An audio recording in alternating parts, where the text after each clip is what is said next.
everybody. Welcome to the chat. Welcome to our Hangout. Let's see, we might want to post something on Discord or...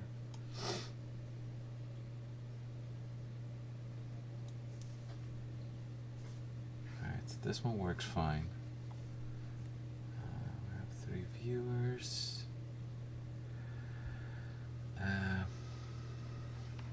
Okay, let me do this.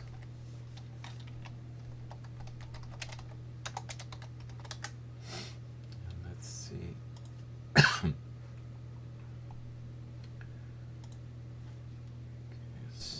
This one is fine.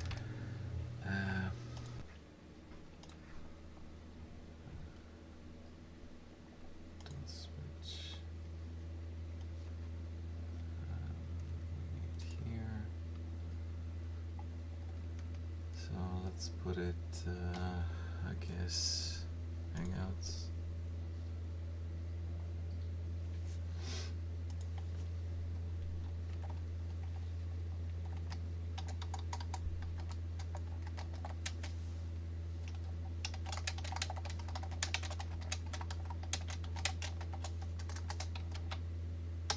Alright, there you go. That's fine. Okay, so what I did is I went to Discord and I did add here. We are live, come join us, and I posted the link. And of course Discord turnaround so that you have. Hi, it's Jamie from Gilbrook Farm. Oops. No, Jamie, I don't want to talk to you. And of course it turned around and said, you're gonna send this to 1,700 people. So it's okay.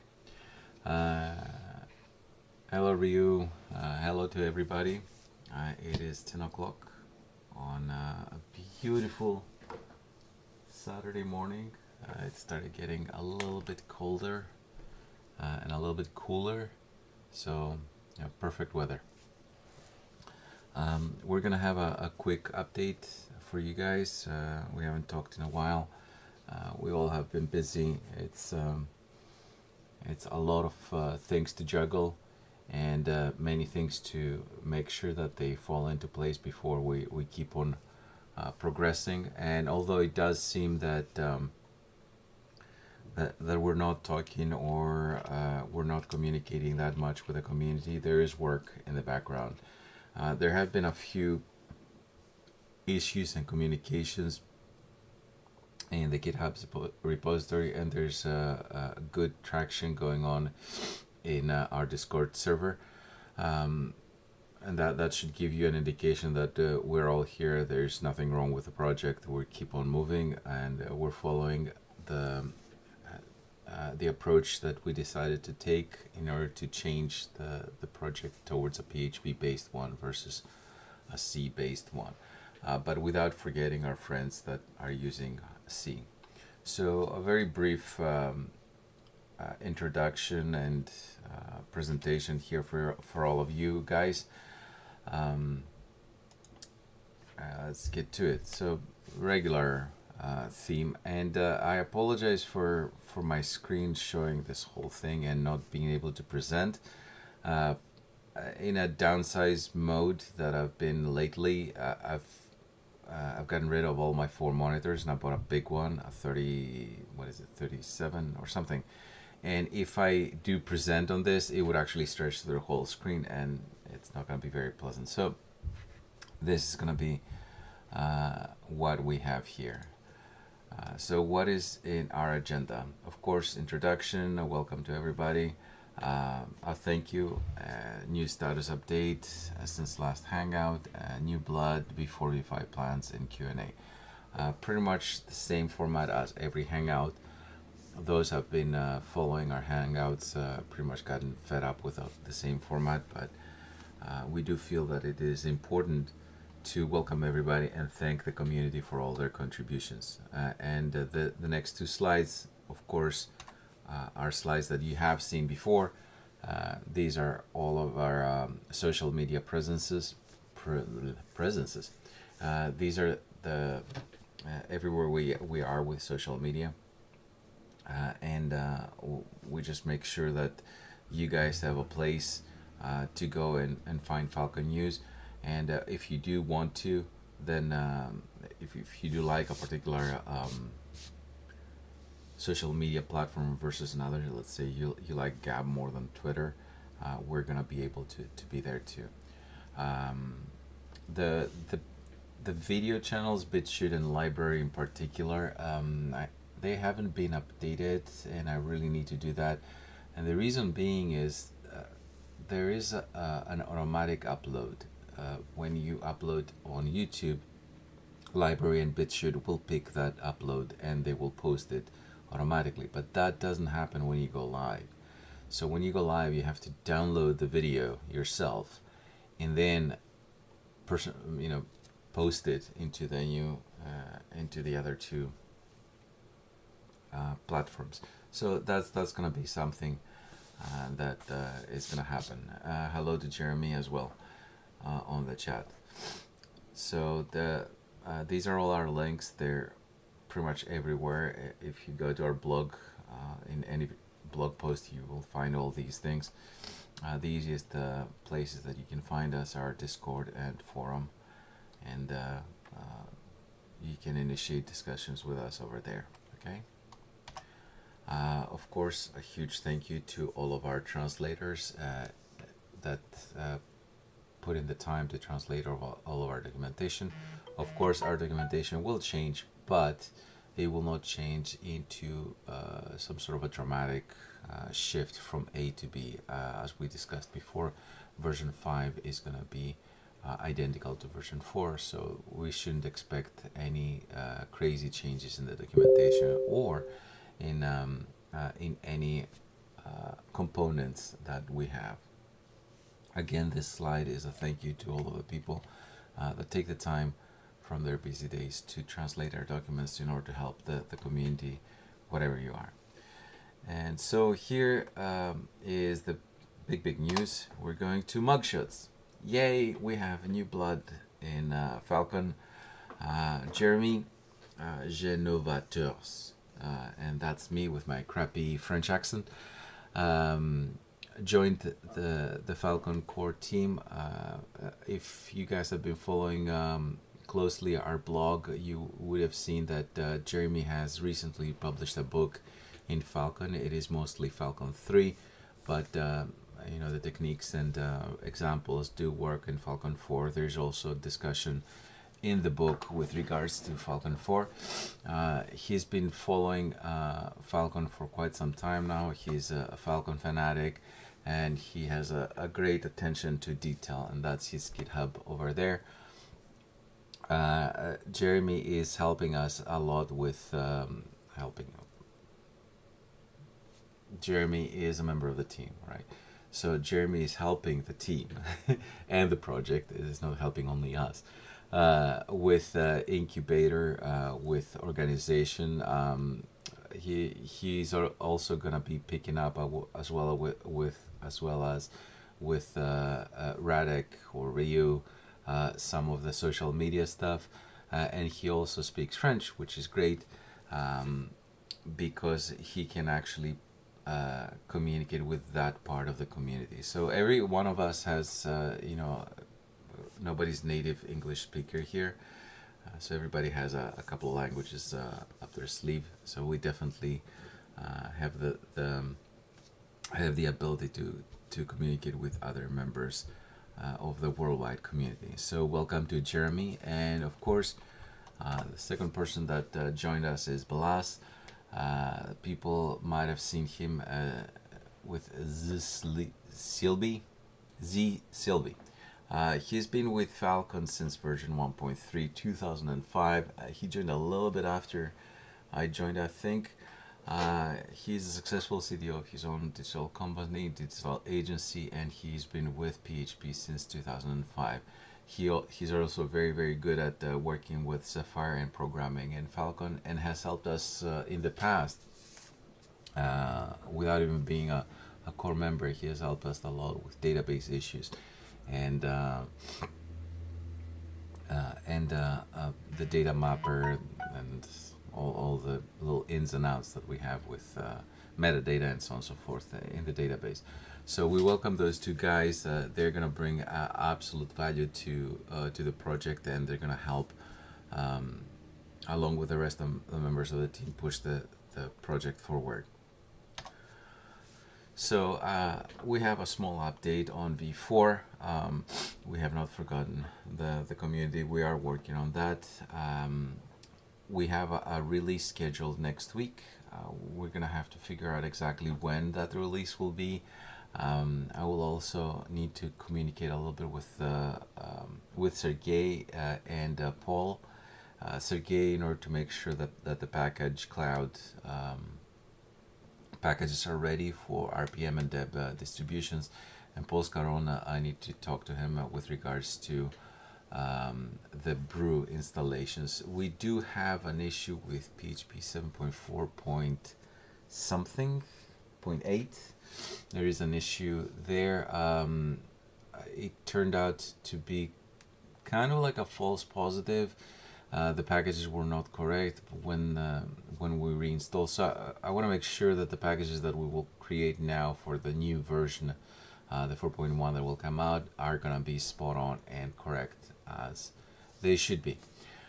So Anton and Balas, so Jefferson and ZCLB, are going to be organizing the issues that we currently have in our issue tracker. They're going to label a few of them to be addressed so that we can do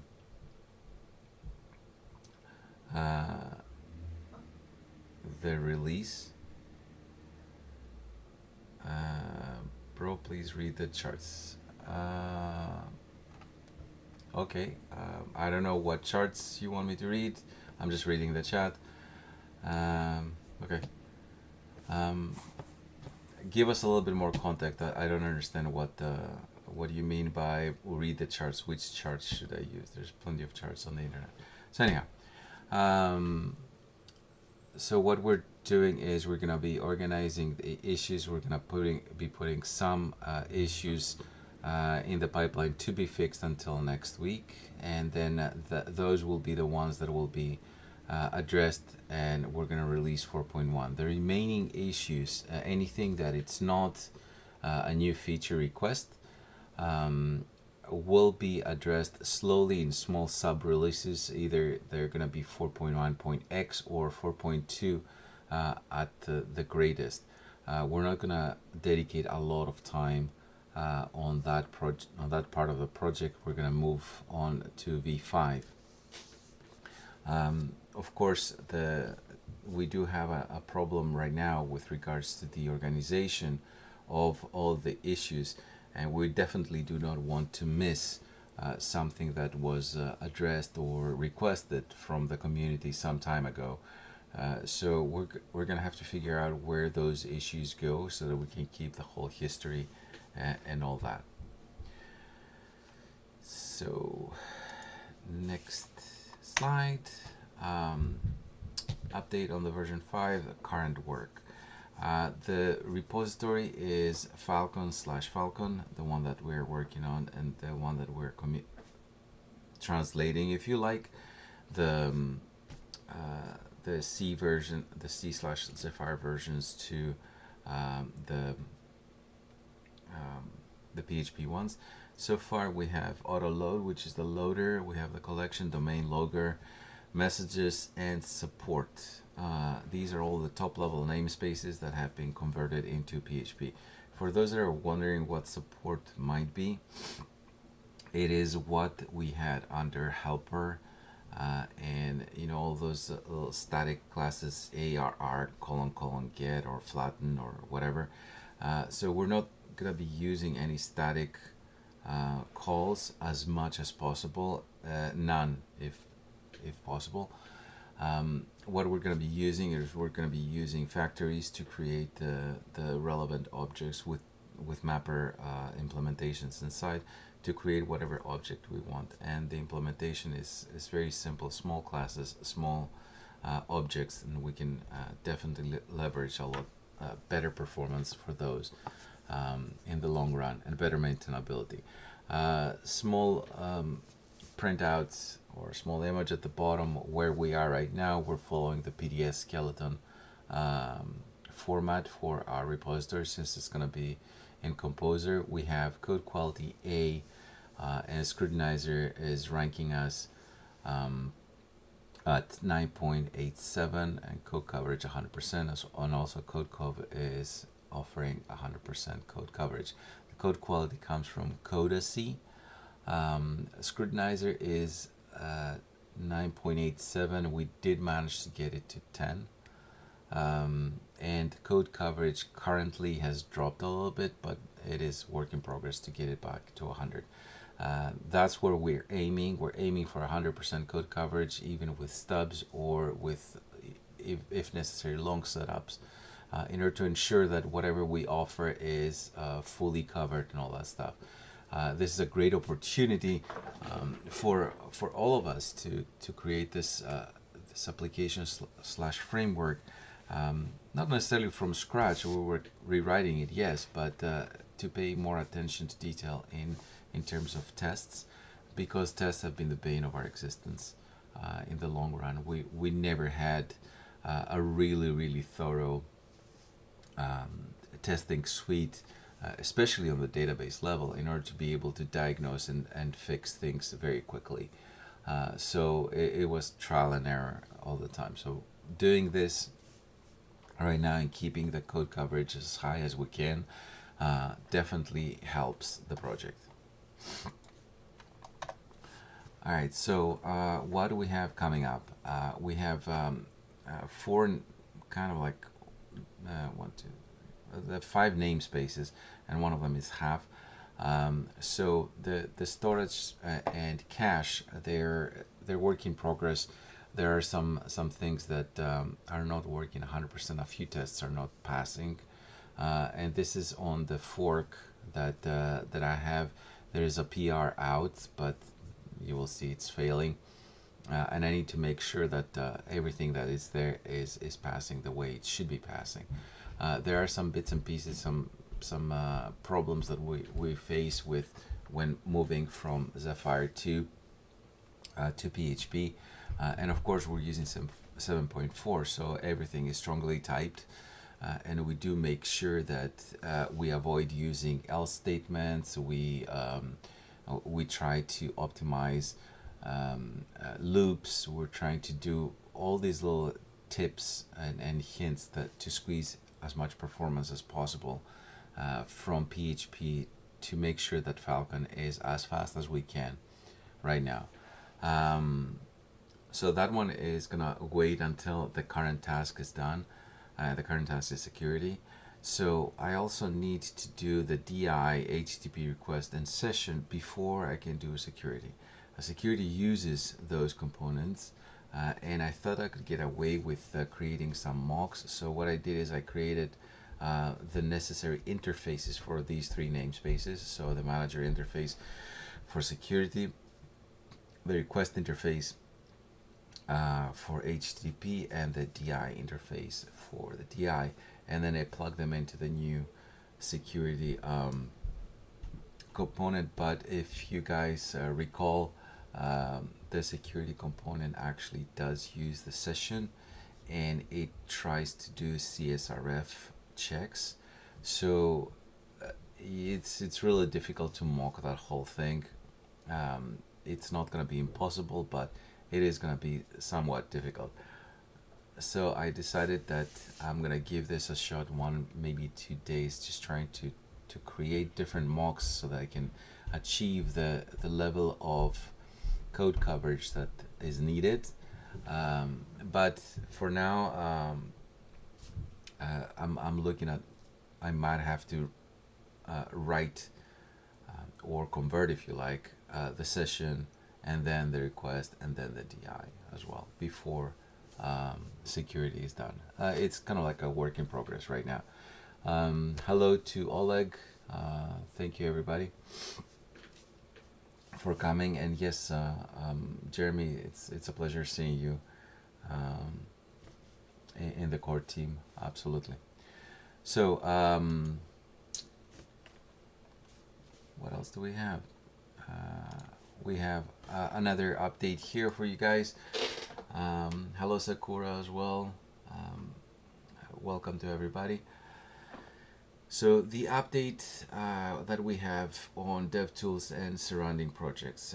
DevTools is going to become a much more important package for Phalcon, since we have plans on utilizing the DevTools to automatically generate projects. Rio is working on this. He's working on certain samples and templates. The goal is to create a template where you're going to click a command and you're going to end up with, let's say, an API project or a micro project or a full project, and then you'll be able to tie it to your front-end implementation, whether this is Vue or Angular or anything you like. So that's what he's been doing. He's been investigating that. The plan is to indeed have a whole set of commands that our users can utilize, and they can just type in a small command or whatever, and then they will have the basic skeleton that will allow you to remove the complexity and the mundane task of creating a project every single time, or have a project on the side where you copy and paste and then you adjust towards your new project. So you have your project template. That's what I do anyway. We also need to investigate the Git subtree versus Git modules for better organizations. For now, from initial research, we're going towards Git subtree. The idea is to have one big package that people will be downloading, but we would like to be able to every namespace to be its own little package. It's going to be a little bit easier on the maintenance of that particular package, but it's going to be a pain in the butt for maintenance for other reasons, keeping track of issues, trying to load different things from A to B. What happens if you push something on, let's say, the security sub-module, sub-repository, and then it doesn't get propagated to the main repository? You just missed a release. So it's all these little things that we have to ensure that we know about before we start venturing. For now, we're going to have one repository and everything will be there. Later on, we're going to make sure that if Git subtree or Git modules is going to be serving better the project, we're going to go down that route.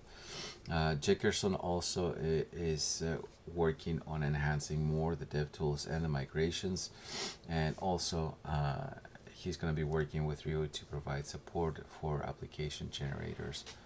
As we mentioned, the project generators. Of course, somewhere in there, Jeremy comes in the mix. He also offers input and all that stuff. Tactics is working mostly on Mongo. He's been a little bit busy lately, and Balas is also working with Jackerson on 4.1, and I'm working on 5.0. So everybody is doing something, and we're trying as best we can in the time that we have available. Also, the last slide before Q&A is V5 now versus future. I'm reminding everybody that V5 is going to be a V4 clone, but it's going to be created only in PHP. Our goal is to have as few changes as possible in terms of the framework and how it works. Most of the changes are going to be performance related, and we're going to try and keep the interface changes as few as possible, none if we can avoid it.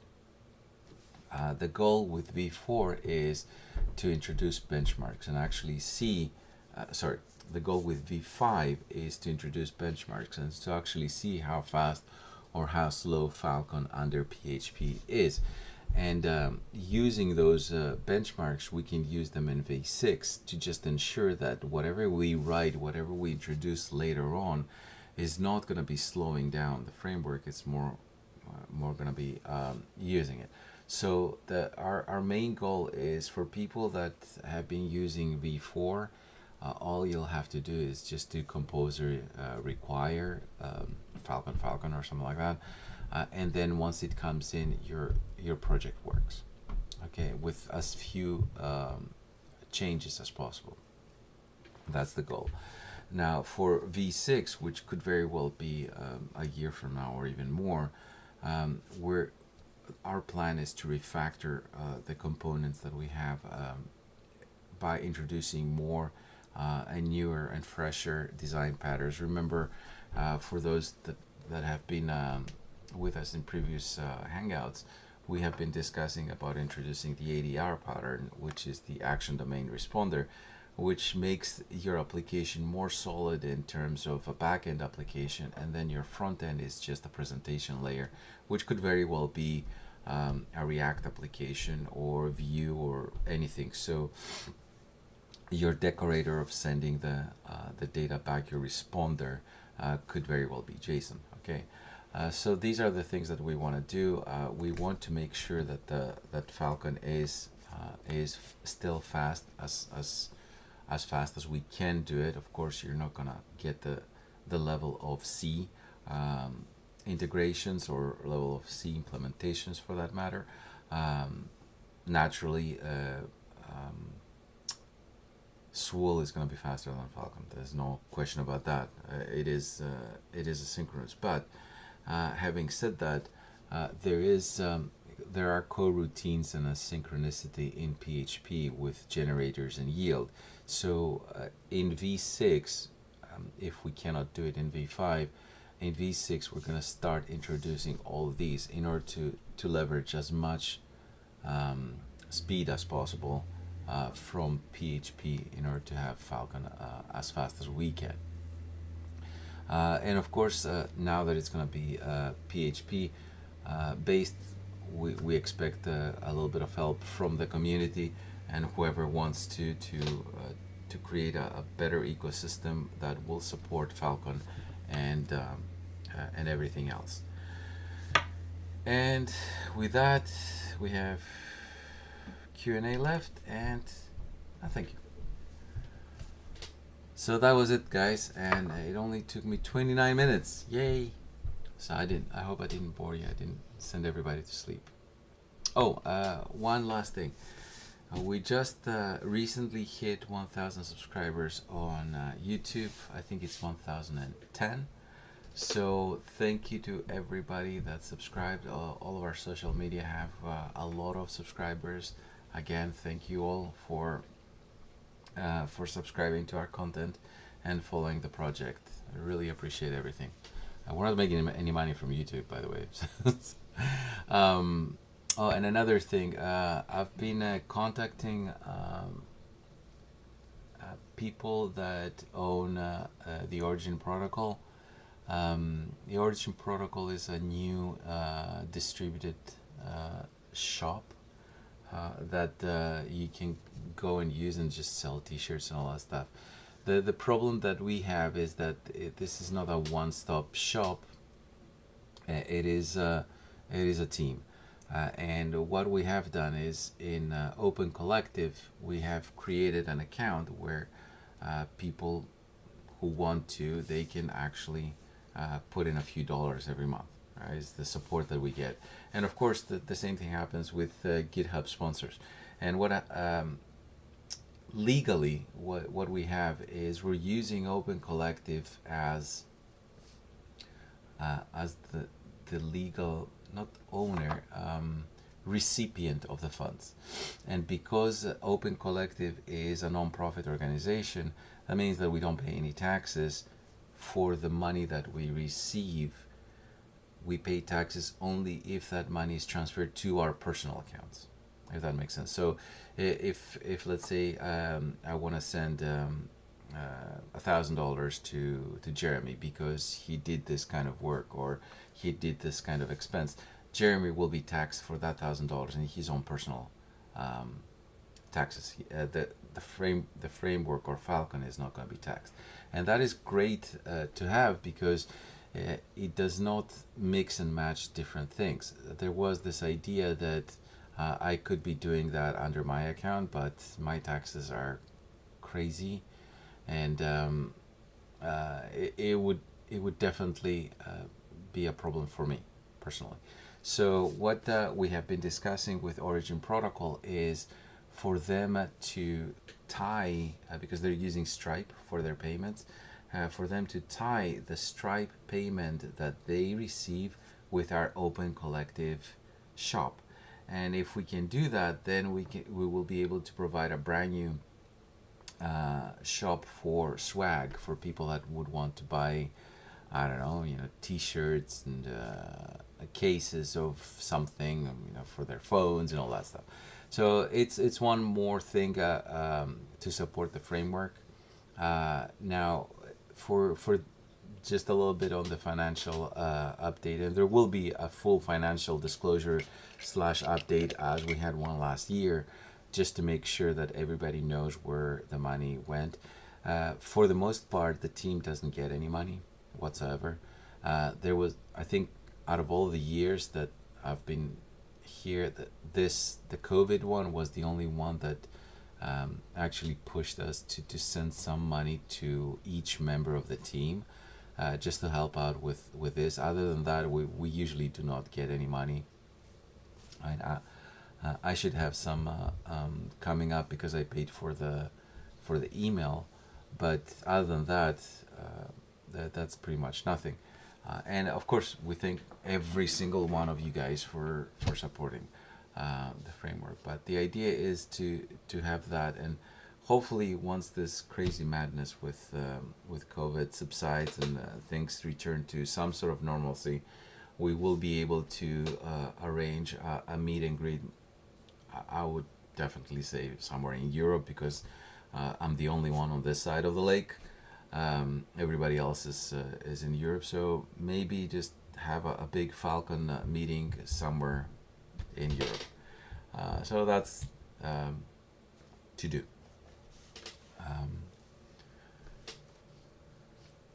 So guys, go ahead and ask any questions that you like. I am going to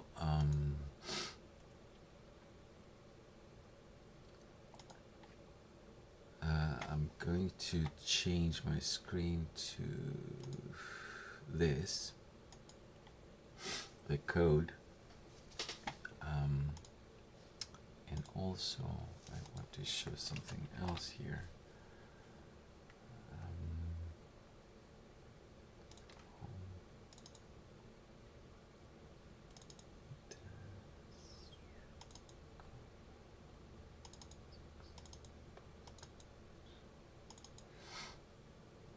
Actually, where's OBS? Let me change it back to this first. All right. Thank you, Sakura, and yes, 30 minutes, Ryu. That's awesome. So this is the printout that I get from Codeception. If I issue the commands to run all the unit tests, and I issue the commands minus coverage coverage -html, it will generate this report. And by the way, this report can be generated by PHP unit as well, right? You don't have to have Codeception. I'm using pcov locally, and as you can see at the bottom, it's PHP 7.4.10. This is my local installation. And you will notice some really good stuff here. 100% code coverage, 100% here, 100% there. But security is at 86. And support is at 99.62. Okay. So if I go to support, I see base 64. This is something new that I added. So encode URL has executed. It encodes this URL. But decode URL execute only partially. So it executes sorry about that. It executes partially because base 64 decode is not returning false. Okay, and we definitely want want to return an empty string if base64 decode returns false. Now,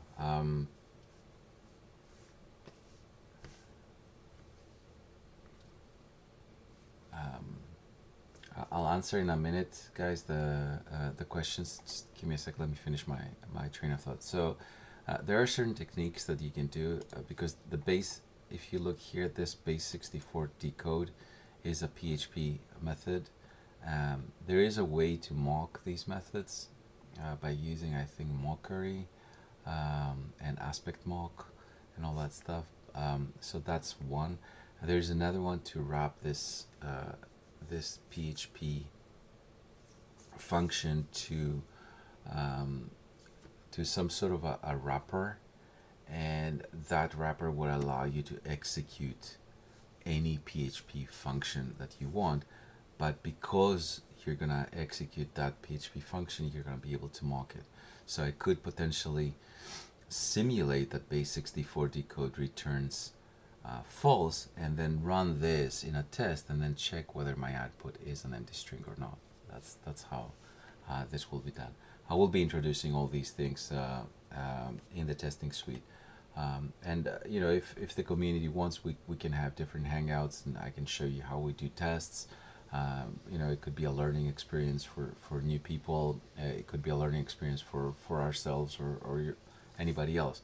So going back, this is pretty much the support. As you can see, everything is at 100%. We only have this 87.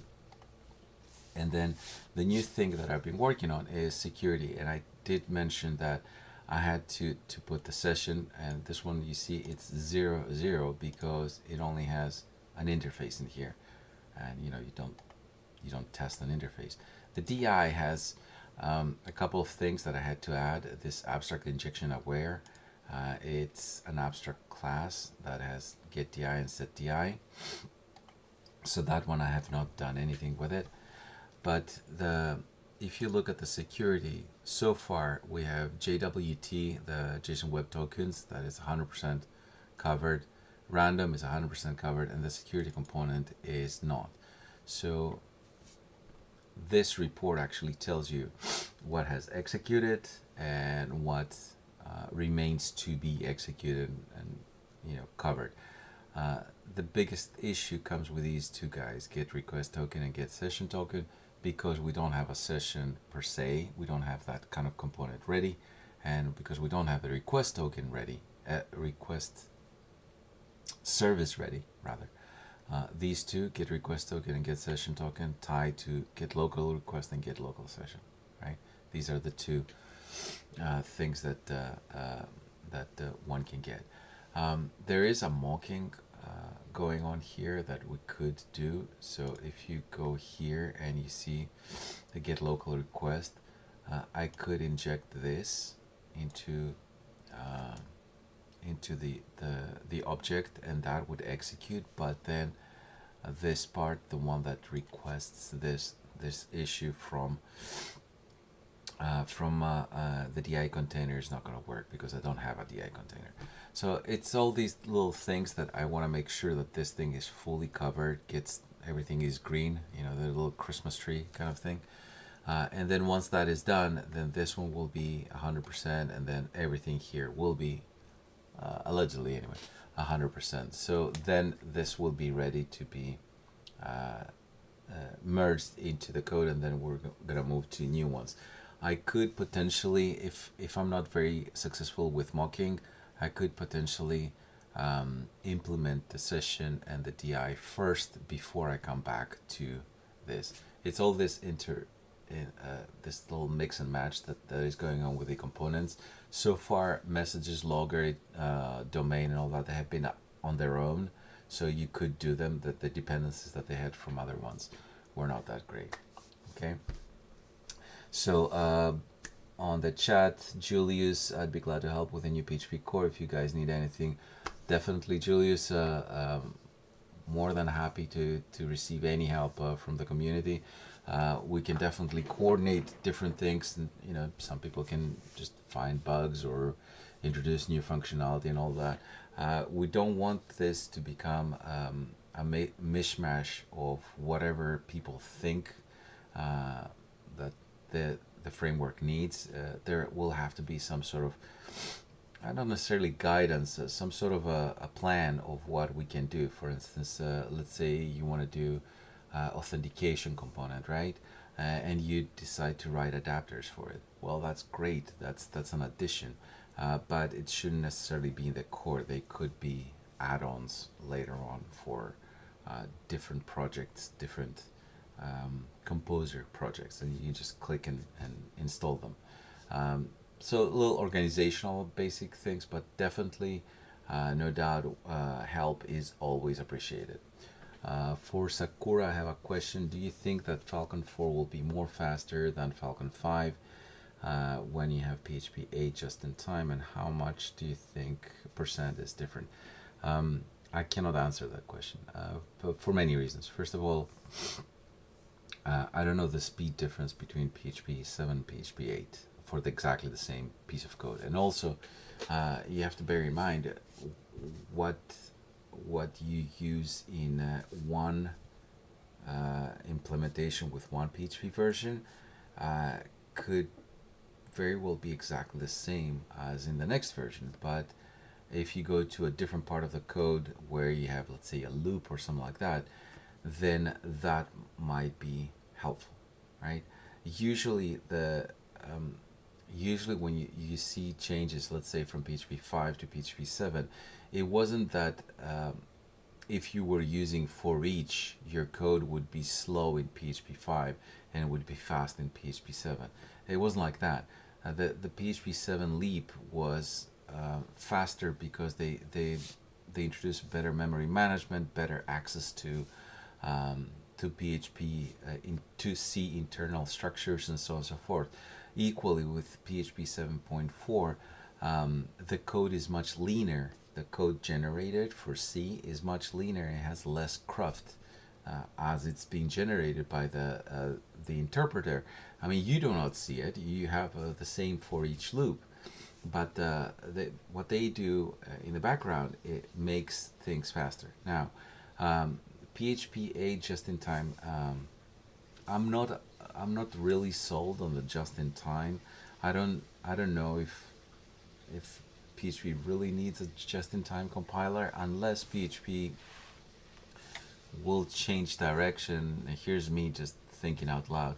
Unless PHP changes direction and whatever you get in the end is some sort of an executable compile that is run. I don't know. I don't understand why one would need a JIT compiler for PHP because it's interpreted. So anyway, I mean, I'll just have to look at it to figure out what is going on. Now, PHP 4 and PHP 5. Okay, sorry, Phalcon 4, Phalcon 5 without PHP 8. Phalcon 5 will be slower. I know that for sure. Okay, there's always a speed associated with having an extension. Okay. Now the question is, will it be slower to the point that you and I will notice? I sincerely doubt that, and here's why. Some time ago, there was this guy that we've been talking to, and he created this library called Tensor, and that is I think a mathematical based library. I might not remember this correctly, but he wrote the whole thing in Zephyr, right? So he wrote that and he built it as a PHP extension in order to help him do high-end mathematical computations. And he was bringing this this comparison with pure PHP versus an extension, and he was actually showing how much speed he would get, raw speed, from doing everything as a PHP module. Now, bear in mind, this was a mathematical based application slash library, so you need raw output, you need horsepower there, and yes, a PHP extension will help you. Now, in our case, in let's say a blog application that I created, or a small a small thing that I did, customer management and all that stuff. When does my framework do a lot of work? When the user presses F5 or the user types something or clicks a button and you have a new request, and then you have to go, you have to dispatch whatever controllers you want, you have to access the database, you get the data, blah, blah, blah, send everything back. That is probably going to be the same. It's not going to be a huge amount of a drop in performance. We do have APCU as a helper, but also OP cache that do help whether you are on the PHP side or on the C side. So seriously, for the bulk of the applications, I don't think that it's gonna have any, at least visible impact. Of course, if you run tests, performance tests, and all that stuff, yeah, of course, you're gonna see the raw performance. How many requests per second you're gonna have and all that stuff. So yeah, we'll just have to wait and see. This is what I was talking about earlier, Sakura. For version 5, we're gonna introduce benchmarks for every single class, and I haven't done that yet. I need to talk to Jefferson to have a common way of introducing benchmarks into the new implementation. But the goal is to ensure that we have X amount of benchmarks by the time we release. So if we go to 5.1 or something and we run the benchmarks and we compare them with previously, then you see where you made a hiccup or where you improved things. Zard Rock, any plan to integration dev tools with JS framework? Definitely something we can discuss. For now, no. But if you noticed, if you were around and noticed in the presentation, I did mention that you wanted to and was investigating, working towards creating some sort of a skeleton of an API Phalcon-based application that would tie to a Next, Nuxt, whatever, Vue application, React, and so on and so forth. So to generate the framework and then go into the layer of what you want to do in JavaScript, that shouldn't be that difficult to do. I don't really know whether the community will be okay with it, but definitely we can definitely discuss on things that could be done, because there's also Vueify and some other tools on the JavaScript side of things, which do generate the structure that you would want for your application. So I don't want to be reintroducing things that are already there, but definitely we can talk about this and see what the community wants. I mean, this is a community-driven project. It's not necessarily something that I came up with. Let me, while I wait for additional questions, let me quickly switch to this. This is my PHP store, guys, and I just wanted to show you a couple of things and where we have certain issues and what we have done to work with it. Now, we do work with Coda-C, Scrutinizer, and CodeCov. Okay, that we use CodeCov, of course, for code coverage, as well as Scrutinizer, but we also use Coda-C and Scrutinizer to get an analysis of how our code fares with regards to normal programming practices and if things are slow or something like that. We also have a SolarLint. I don't know if you can see it for down here at the bottom. There you go. And SolarLint actually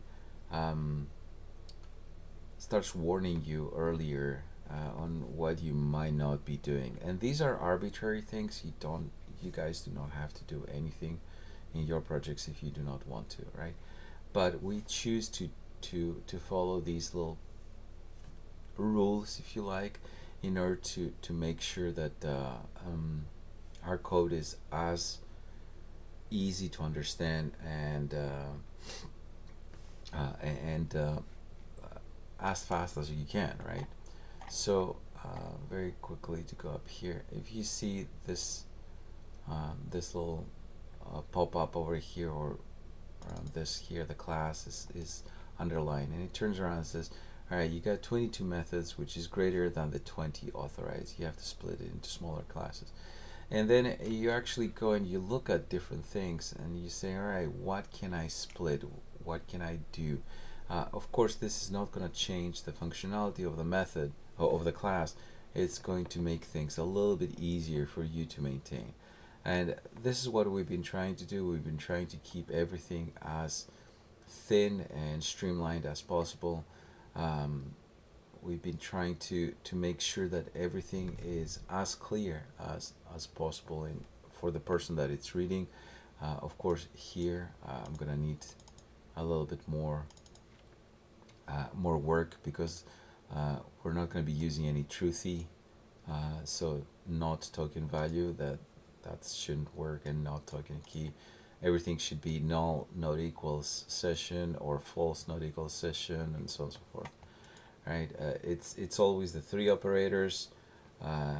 So you check the type and you make sure that you don't have any issues. And also when you go to Codacy and to not only SonarLint but also Codacy, it will turn around and tell you, hey, this particular class is too complex. You need to split it down. You need to make sure that people understand what the heck you're doing here. So as this code evolves, you're gonna see different things that keep on going. For instance, this hash function, I refactored it yesterday. This was quite a big class, and what I did, it had a huge what was it, comprehension complexity or cyclomatic complexity, one of the two. So pretty much what this class was, it was a glorified switch statement, which was trying to look at what kind of algorithm you wanted, what kind of hash you wanted, and then it would pretty much, based on your work factor and based on the hash that you wanted, it would calculate your salt bytes, and then it will generate the crypt. It will generate the salt, which will in turns generate the hash, the crypt hash. But the minute you saw it, it actually made sense reading it. However, it's too many paths for PHP to go through. So what I did is I actually changed it and I put everything in its own little trait. So if you look here, this is the little trait that calculates the hash bytes, and it's here. So security traits, security hash trait. So okay, so what would be the hash bytes? Okay, now the crypt to DS will be 2, then 8, 12, 16, and all these things would be 22. And if I don't have anything in here, I'll just go to the default, and the default is 22. Okay, and then again, what is the hash prefix? So you would say, okay, the crypt std to ds is empty, the axt ds is underscore, then the md would be dollar, then the variant, and then dollar, and then all these other guys, the blowfish, will be $2, then the variant, and so on and so forth. This is some crazy things that are going through, and then you return the prefix. And if you need a suffix, which will most likely be the dollar sign, which be at the end of the whole thing after you have the salt bytes, then these crypt, the DS ones, return nothing. Everything else returns a dollar sign. So, and the variant, of course, has different numbers here. I don't think that I'm smart enough. I was just taking the code that existed there. These are all based on a particular RFC that's widely available on the internet, and you can just read it. So in the end, these 5 small methods come back here, and I'm just saying, all right, what would be the prefix? blah blah blah based on the work factor. Well, will be the suffix, how many bytes, and then my salt will be the prefix plus the salt bytes and then the suffix. And this one will create something like let's say $2 something like Y dollar blah blah blah blah, and then dollars, something like that. Okay, that would be your hash. And that's pretty much what we're trying to do, and trying to make sure that everything is nice and neat. Now, if you go to Codacy, it's going to start complaining about this method here. And the reason it does is because there's too many paths. So you have one path here, 2, 3, 4, and it's difficult to understand this. So I'm not 100% sure how I can refactor this, but for now I don't want to waste a lot of time trying to squeeze this tiny bit of refactoring that would potentially make the code look just a little bit nicer and all that stuff. So yeah, these are the things. Also, we do have a lot of we pay a lot of attention to types, as I mentioned. So everything has to have a return type, if not void. The doc blocks need to be spot on, and actually I need to start adding comments to all the doc blocks. Probably I'll take a little bit of a break to start adding doc blocks and comments to every single method that we have. But still, security is still 20 methods, and I need to split it. And really, I don't know how to split it for now. It's a little bit weird, just trying to figure out what you can do and what you cannot do. I mean, the salt bytes potentially could go somewhere else. Token again. I don't know. I'll have to figure it out. But it's one of those things that you have to make sure that everything falls into place and everything works the way you're supposed to have it work.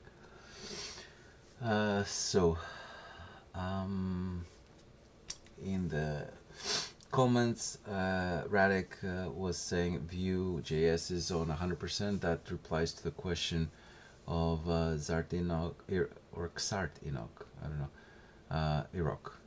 Any plan on integration dev tools with JS framework? So Radek replied, Vue.js is on 100%, but we'll see what we can do.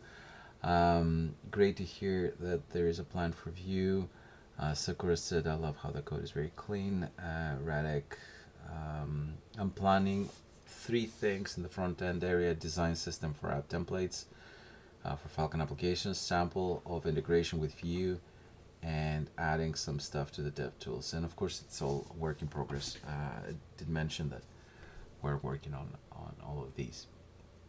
So yeah, that's these are the things that we have. Now the good thing with translating everything from Zephyr to PHP is that we do have some tests. So to give you an idea, the JWT, the JSON Web Tokens, this was something that was created in version 4.1, right? And I just brought this in here. I just changed it to a PHP implementation, and then pretty much the tests, all these tests, were drag and drop, if you think about it. And then I just saw what I made mistakes on, and then I just corrected the tests, and everything was done. So there's not that much time that is wasted with regards to creating tests. Now, whenever I have the other screen that I showed you, the code coverage, I do see areas that I could potentially write a few tests in order to help the framework. For instance, the messages namespace had a couple of spots that were not 100% there, and also the messages namespace needs a little bit of love. These are the tests, which we will address it later on, especially in this method here. The append messages is a little bit too complex. Um, for instance, to give you an idea, uh, the messages component contains a collection of messages, and each message is what you get from, let's say, a validation or a form or a database issue. Something happened, and then that's how we send the information back to the user. So you can iterate through those messages and just put everything in. Now the problem with there's nothing wrong with it, but the problem here, if you noticed, the append messages is something, and allegedly it has to be an iterator or a message interface array. But what happens if I just send a simple array of A, B, C, D, and it doesn't have message objects? Then this would fail. It will work here. This would be fine, but then, but it will not work later on when the user tries to pick it up, right? I don't know if that made that much sense. So there's ample checks that need to come here, especially for message interface or iterators, and just trying to make sure that whenever an array is being passed, it is of the proper type. So yeah, these little things we have to do it, and also what we're trying to do is, let me show you a little trick here. You see where it says this messages? We're trying to put all the properties up here. So this is a little trick for PHP Storm. So you put property here, and then you say, okay, it's gonna be an int and a dollar position, and then property array messages. All right. So if you put these two things in the doc block, then you're going to notice that your messages became purple. So now PHP and Storm understands that this messages is an array, and it might not be crazy right now. It might not be, it might not be extremely helpful here in the messages. But if you go somewhere and you have an object, for instance. All right, so let's say security, right? Let me just quickly go at the top. So security has, let's say, a session interface here, local search, right? So this is one property, and there is private, blah blah blah, local session. Okay, well, if you see that these are purple here, local request, local session. If you start using this, because PHP Storm knows what that thing is from the doc block, now you can actually go and do this. And now you have all the methods of that object available to you. So it helps you tremendously with autocomplete and not having to remember all the methods. So all you have to do is just make sure that you write property, the object, and then the local variable, which is this variable down here. And that's it. Radek says, for many people, C was definitely a blocker, and the lack of test was an argument for not using Phalcon. So when we're talking about different, what will be faster, we need to remember that too. And the tests are definitely a good thing. Yep, I know. The tests are perfect. At a bare minimum, they give you the idea of where you are and what you can do to fix things. If the community if the community finds a bug, then the community themselves can create a failing test and submit it as a PR, and then we can work with the test and make the test work. Or we could easily say, all right, well, what did you do? I did A, B, C, D, and then we can replicate that with a test and all that. Sakura, is that the correct code before making tests in PHP? It is a very, very lengthy subject that you're never going to win. It is entirely preference. You have people that that abide by TDD, test-driven development. And what they do is they first write a test, then they run it, they see that the test fails, and then they create code to make the test pass, right?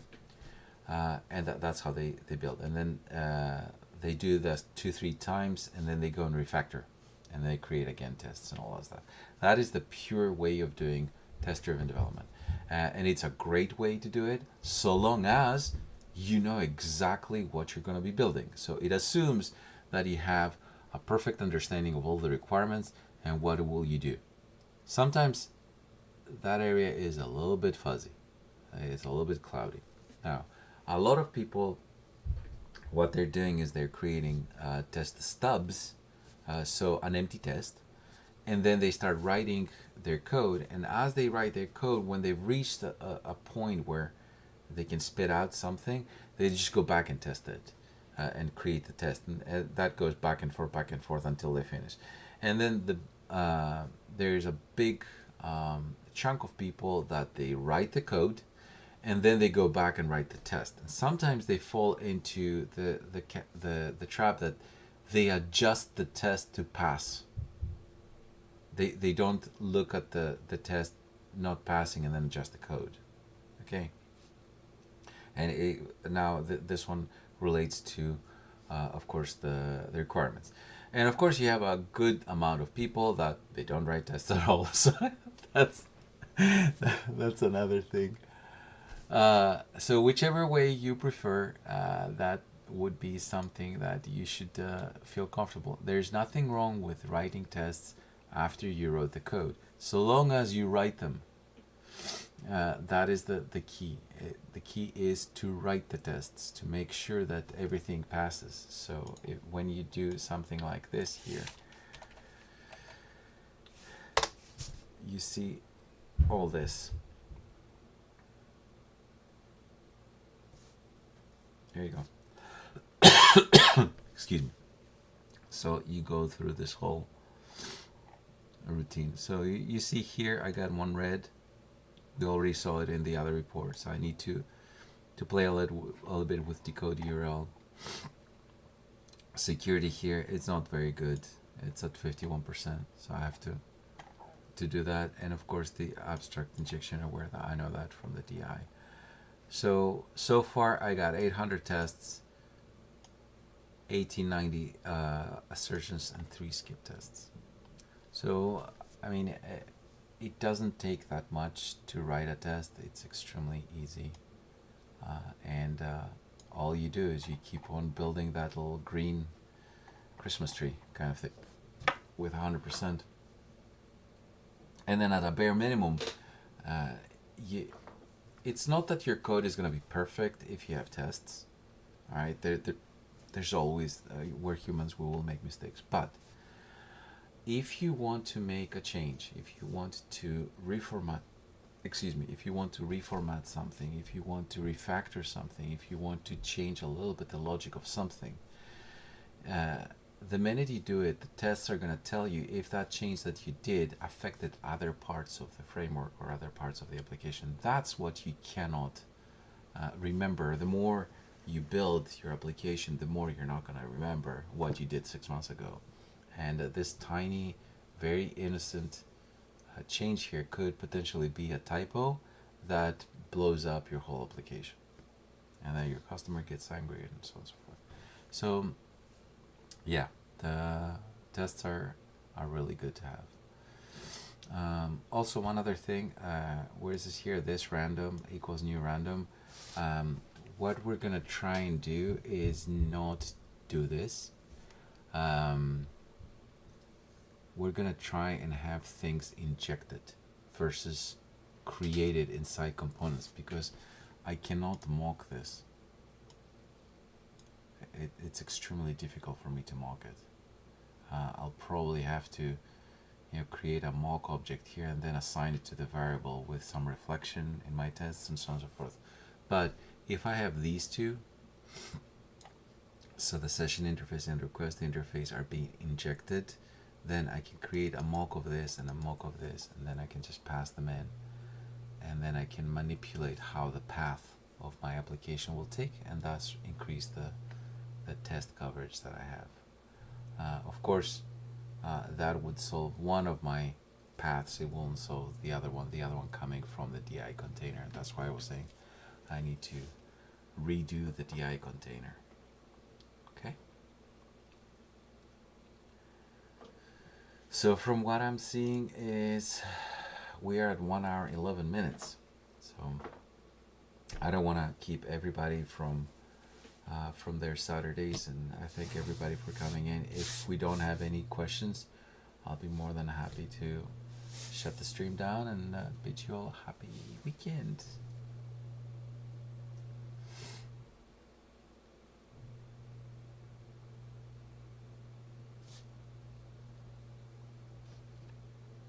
Important coffee.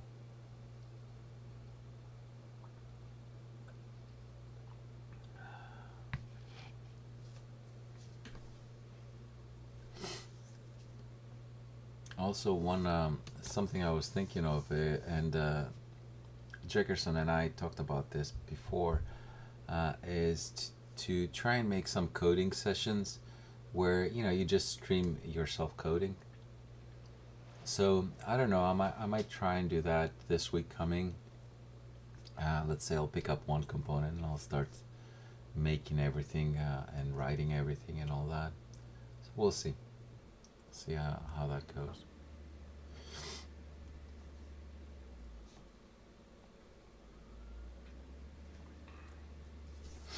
Alright, so I do not see any comments in the chat unless there's something else. Let me just double check. Let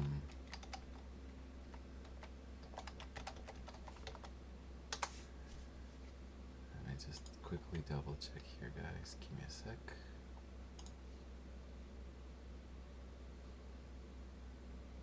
Alright.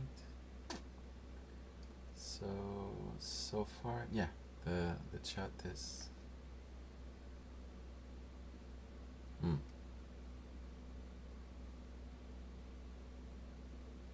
Alright, well, it seems that everything is fine. I did catch the whole chat, so we didn't have any missed things. So, guys, thank you all for coming. I really appreciate you all being here. And thanks for all the questions. If you guys have any more additional questions, by all means, just ping us on Discord and so on and so forth. And everybody have a lovely, lovely weekend. Thank you all.